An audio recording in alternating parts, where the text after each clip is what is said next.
So this is a video I've been wanting to do for a while to raise some awareness of Fibrodysplasia ossificans progressiva within the community. So this is kind of like my diagnosis story. When I was born with toes, big toes that were sort of turned in and shorter than the rest of my toes. So that was kind of a red flag right there, as I had the weird toes. But that really wasn't noticed because my biological father also was born with the same kind of toes. So nobody really, thought much of it. The next thing that happened was it was noted that I was born with difficulties breathing. The doctors put that down to sleep apnea, which is kind of something that babies with FOP can tend to get. The other concern that was raised was that one day Mum was playing with me and she felt a lump on my head, and so it was decided that the lump would be removed, and that again is indicative of someone with FOP. So the lump was subsequently removed, but sometime later, because they needed to be sure that I would survive the operation. Primarily, so because I had breathing difficulties for quite some time after birth. I went home and I had a special mattress that I had to sleep on that would alarm me if I stopped breathing. And my parents noted a correlationship between breathing difficulties and the colder months of the year. Like, Dad would watch the thermometer and know that if it dropped below a certain number of degrees, that it was fairly certain I would have multiple episodes of ceasing to breathe during the course of the evening. And that was pretty standard for me, which the doctors just didn't do anything about it. That was just left. So there were things not right from the beginning. There were red flags as to what was going on, but no one was really sort of listening. I used to walk around on my toes, and no one really thought about why that might be, or, investigated that further. But then it was discovered that my Achilles, it has problems. It's too short on both sides, and also there is ossificational progressiva issues with the Achilles, and that was noted very young, and those have progressed as I've aged, so it makes walking particularly difficult with the Achilles the way that it is. And obviously there's no surgical intervention that can occur because it would just make the Achilles worse. So there's no way they can touch it. So I've learned to adapt and walk, obviously, but yeah. Also, I had issues gastroenterology wise right from the beginning. So I was a failure to thrive baby, and nobody intervened in that. That was just left when really I should have had a feeding tube. I was considerably undersized and considerably underweight, and this continued for quite some time, and nobody intervened at all. That was just left.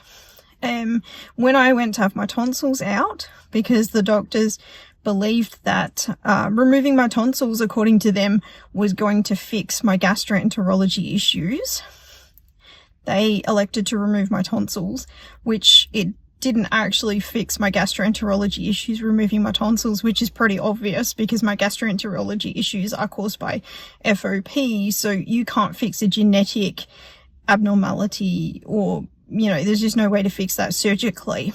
So anyway, they took out my tonsils. Well, when I didn't pick up weight wise, the nurse took me and she weighed me and she said to me, if you don't start eating more, then we'll have to put you on a special diet. Now, you don't want that, do you? But of course I couldn't fix what was going on, because taking my tonsils out wasn't going to address the real issue. So anyway, the gastroenterology issues continued for many years. I had trouble going to the toilet. Both aspects of going to the toilet are extremely difficult for me. And that's been lifelong. And that was never addressed either. So my bowel is pretty bad. I've been to gastroenterologists for many years now, and whilst I do have a feeding tube now, that's been cancelled. And so now it's like going it alone, which has caused physical issues, which I'll discuss in another video, the issues that it's caused to my health by discontinuing my feeding tube and the outcome of what that will mean. Because there's no way to fix my gastroenterology tract. You know, it's damaged as a result of FOP, and so that's how it is. But yeah, for many years, my symptoms were put down to, so like I would get swelling of the joints and a lot of heat. And I also would get that on like my bones as well. So it could be like my shin bone, or it could happen on my hip. And I would raise this with doctors that I can feel the swelling, I can feel the heat. And one doctor actually put his hand on my leg where I said, I can feel the heat and it's hurting and it's swollen. And he agreed, yes, there was a swelling that he could feel outside of my clothing, like it was that obvious. He said, yes, I totally agree. He said, also, I can feel heat. So I agree what you're saying. It is extremely hot.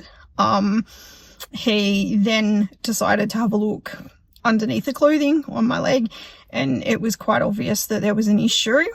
However, I was told it was growing pains. So when I started raising issues about joints and bones and things like that, it was like, oh, no, this is all growing pains. This is quite normal for growing pains. You know, swelling, heat, these are all normal things that we would see with growing pains, is what I was told. And I kept on for years about it, in excess of 6 years. And I kept being told, no, this is growing pains. And eventually I said to the doctor, well, but here's the issue. I've stopped growing. How many years do we continue to allow this to occur beyond what would be reasonable for a person who's growing? And so he got annoyed and, oh yeah, right, I'll have to give you a diagnosis of something then, was kind of his attitude. So they worked out that the way they were going to do it was that we're in a country town, and at that time, and the focus in the country area where we lived, the focus is you don't go to specialists, your GP handles everything until they feel like it's outside of their scope. So the GP was like, oh no, it's not time for you to go to a specialist, because I raised, maybe I need to see a rheumatologist or someone to find out what really is happening to me. Or maybe I need to involve gastroenterology to find out what's going on, or how best to help me. Or, you know, like I raised concerns about various aspects and the potential of accessing specialists. I was told, no, you don't need that at this time. You don't qualify. You're best to be handled by me. I'm your GP. I know all I need to know about this. So anyway, the GP was like, it's growing pains. But the problem was I'd already finished growing. So I wasn't happy with that. So I was left with a diagnosis of growing pains, arthritis, fibromyalgia, Ehlers-Danlos, and a number of other things thrown in. Like irritable bowel, when that's not what's happening with my bowel, or my stomach, or my esophagus. And that was proven out when I finally saw a gastroenterologist. They did a manometry and discovered that it wasn't irritable bowel. They did colonoscopies and endoscopies and found out, no, it wasn't irritable bowel. It was not allergies like I'd been told. None of these things were happening. So I had a lot of diagnoses to explain my fibrosia, ossificational, progressiva. And in fact, I was flooded with diagnoses that I knew couldn't be right. So things came to a head when the doctors realized that there was a big disconnect between like what I believed was happening and what they were telling me was happening. And that I was not going to accept, after all these years, I was not going to blindly accept what a GP was telling me across the table any longer. And I just said, look, I am going to scour the medical journals myself. I am going to research this thoroughly. And I'm going to find out what's really happening to me, because I don't believe any of these things are correct. I don't believe they're valid diagnoses in my case. And I went through and I stated with each diagnosis I was given why I didn't believe or why I didn't meet the criteria for the diagnoses I was given. Needless to say, that did not go down well with the doctor, but I felt like I needed to say my piece and I did.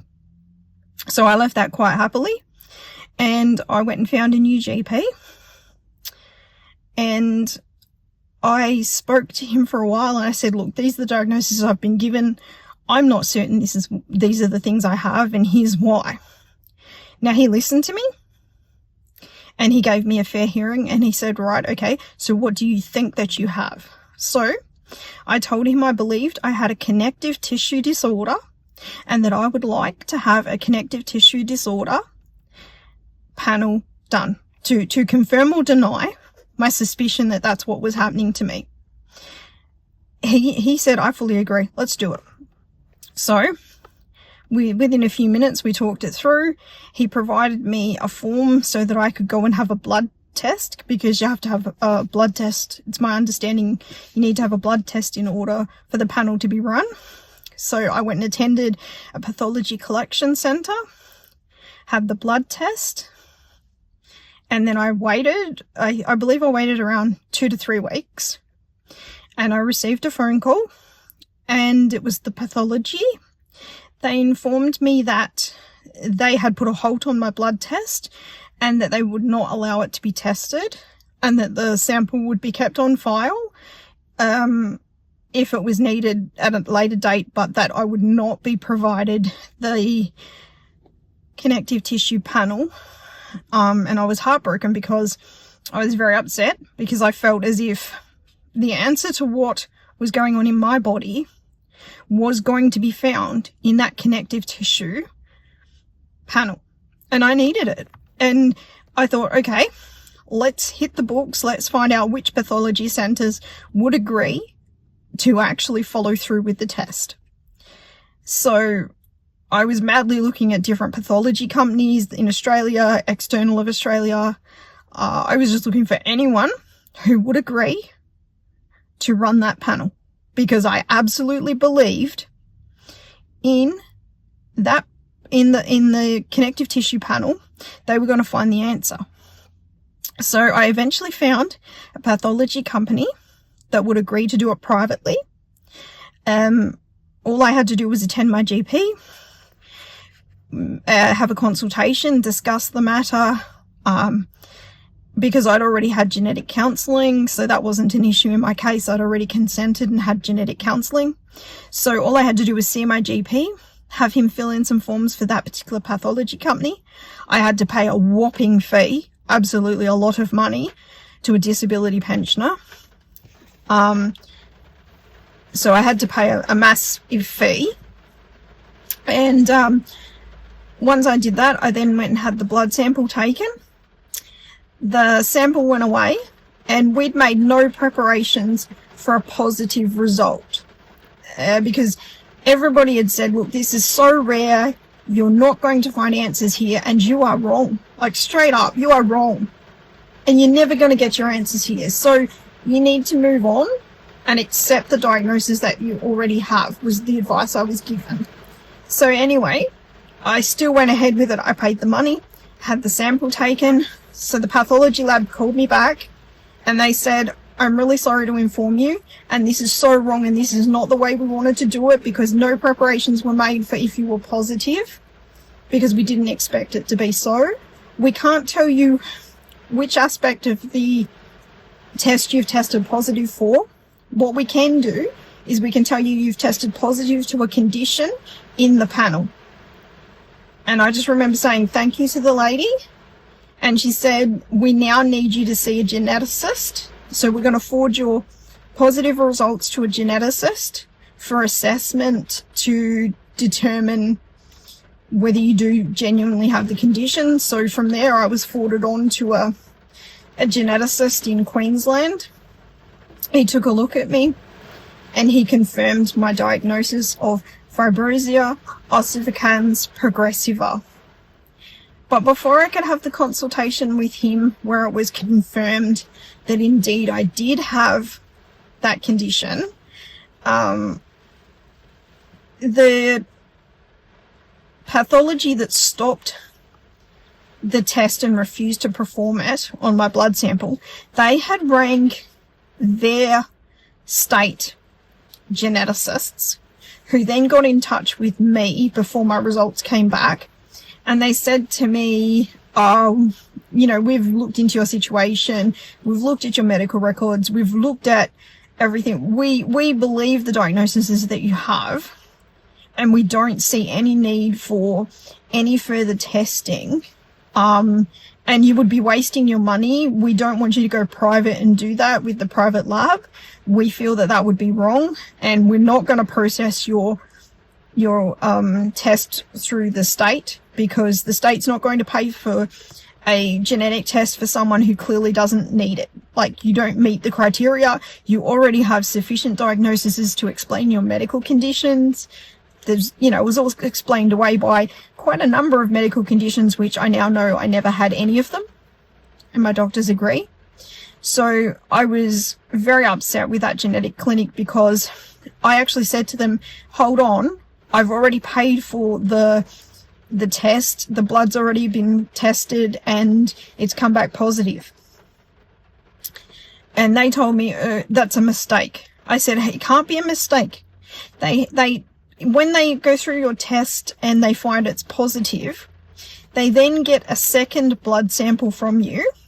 It's then retested, and they make sure that both are positive for the exact same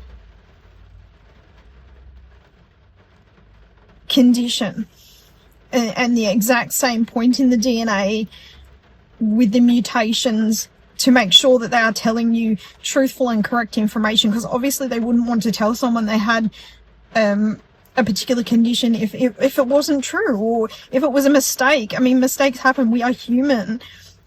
So I'd had 2 blood samples come back with Fibrodysplasia, ossification, or progressiva, and I wasn't about to believe a geneticist who was talking to me on the phone, who's never met me, who was trying to convince me accept these other diagnoses and walk away from that genetic test, because it cannot be right. I just wasn't going to stand by that, because my instincts told me they were wrong. And so that's how I became diagnosed. But the medical community, the majority of the medical community I was running into, fought tooth and nail to prevent my test happening and to prevent my diagnosis.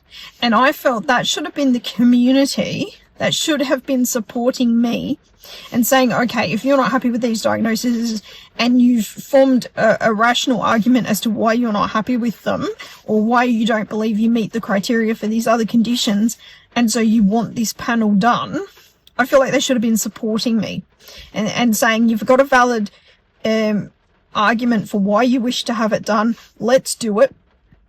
If it comes back negative, will you then accept your other diagnoses? I feel like that should have been their position, and we could have moved forward with that in mind. But I feel like a lot of doctors were not supportive, and frankly, a lot of them were abusive towards me. There was a lot of threatening behavior that was going on. I was receiving phone calls. I was like, doctors were trying to do anything to prevent me from going to Queensland to have the geneticist assess me. Like, once the game was up and they knew that the test had revealed that there was a positive out of the panel for connective tissue disorders, they were trying to hide it then, because there'd been so many years of explaining it with, well, you must have a mental health condition, you must have arthritis, you must have fibromyalgia, you must have Ehlers-Danlos, you must have, and there was quite a list. I'm not even listing everything they tried to explain it away with, when it really wasn't explainable by these things. And you've got to remember, I knew whatever was affecting my body and doing this to me had happened to my grandmother and my father before me. So I knew that this had to be a genetic, whatever was happening had to have come from a genetic standpoint. It was, and the doctors were continually saying, your condition is in isolation to that of your father, your grandmother, and your great-grandmother. And I kept saying, no, I'm textbook for exactly what happened to them. So wouldn't it stand to reason that it would likely be from a genetic standpoint what we are dealing with? And they kept trying to look at it external of that, but I could see we've all got the same toe and foot differences. We all have the same gastroenterology issues. We all have the same lumps on our head. We all have the same breathing difficulties at night. We all have the same chest issues. Like, you start breaking it down and it's pretty obvious whatever was going on was literally going to be genetic. And I knew that.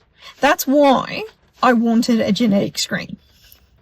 And I'm so lucky I fought for it, because I received many doctors' unsolicited calls advising me, please don't take that blood test. We don't want you to. It would be really bad. Like, trying anything. Like, they were literally trying any way to stop that blood test from happening. And the persuasion got even worse when it was positive. And then I had to go to the geneticist to work out, do I have it, don't I? They tried to persuade me. So once I'd had the test and it was positive, they tried to persuade me not to attend the geneticist consultation, which obviously I did, because I didn't mind what condition or conditions I had, so long as I had the truth. That's what I wanted from the doctors, was the truth. What I truly had. Because I believed if I knew what was truly wrong with my body, or what was truly going on in my body, then it could be better managed if I had the truth. And that's all I was ever seeking. And I know a lot of doctors don't understand that, but that's really all I was seeking, was the truth, so that it could be better managed, so that I could have the care that I needed. Because the care I was receiving was actually making the condition worse. It wasn't helping me. And in fact, we were doing everything textbook that you do not do to someone with fibrosia, ossificans, progressiva.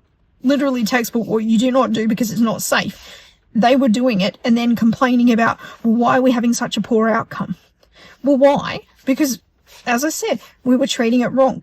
If we had the information of what was truly wrong with me, if the doctors knew that I truly had FOP, instead of the conditions they were trying to label this as, then I would have had different treatment outcomes. I would have had different treatment. That's very obvious. And my body would be probably in a lot better shape.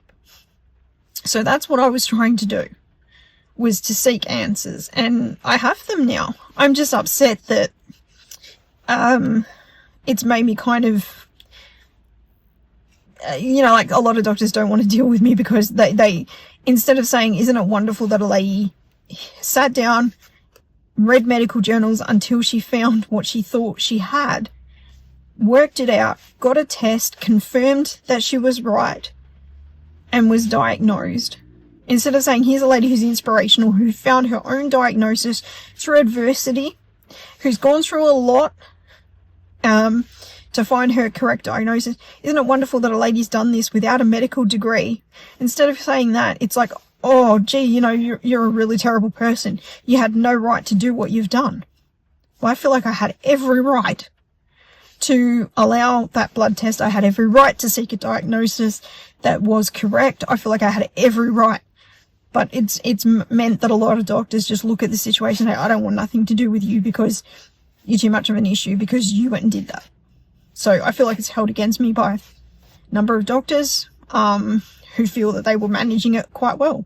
What I disagree with is when you try to tell a patient, when a patient has a poor outcome and you write in the notes how wonderful the outcome was, that upsets me deeply.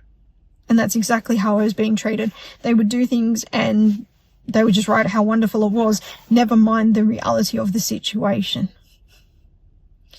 And that was going on a lot too. They weren't listening to me at any stage. None of the doctors really were. So I had no choice but to seek the correct diagnosis. So if you are a person who has a series of symptoms that you can't explain and you're not happy with the diagnosis you've been given, or you don't believe you meet criteria, do what I did. It will be a hard road. The doctors will make it a horrendous experience. They will make you question your sanity. They will make you think you need to check into a mental health facility, and they will really go out of their way to be horrible to you. But stick with it. Fight for everything. Fight for the tests you need. Read the medical journals yourself. Get information, correlate it. Do all the research yourself. Work out what you need and fight for your diagnosis. It's exceedingly important. And in fact, it could even save your life. So please, fight. If you believe that the doctors have the wrong diagnosis, don't just let it sit. Please fight. I fought and look where I am today. Okay? I would never be in as good a shape as what I am right now if I hadn't have fought for a diagnosis. But I know that it's a tough journey and the doctors deliberately make it really, really hard, and they're really, really horrible. I can't disclose all what happened, obviously, but they really go out of their way to give it to you. So, but stick with it and fight, because more people need to fight for correct diagnoses so that we can map conditions and get the correct treatment that we need. Because doctors are never going to learn about diversities in diagnoses if they're not looking for it. So we have to teach them, unfortunately. You know, but I feel like it shouldn't have been left to me without a medical degree to seek answers. It should never have been left up to me. I feel like the doctors should have stepped in and run this panel years ago and got the answer, rather than leaving it to me and being really horrendous to me over it. There was just no need.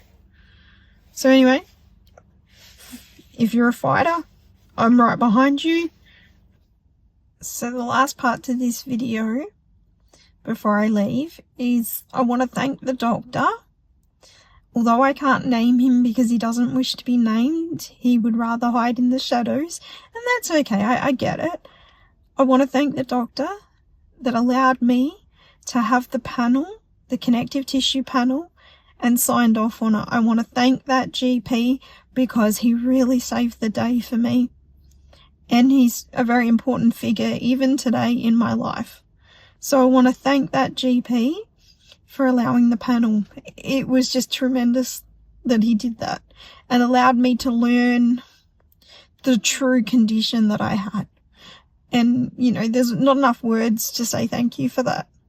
That he believed in me enough and believed in what I was telling him enough to allow me to have that panel. And I want to thank him.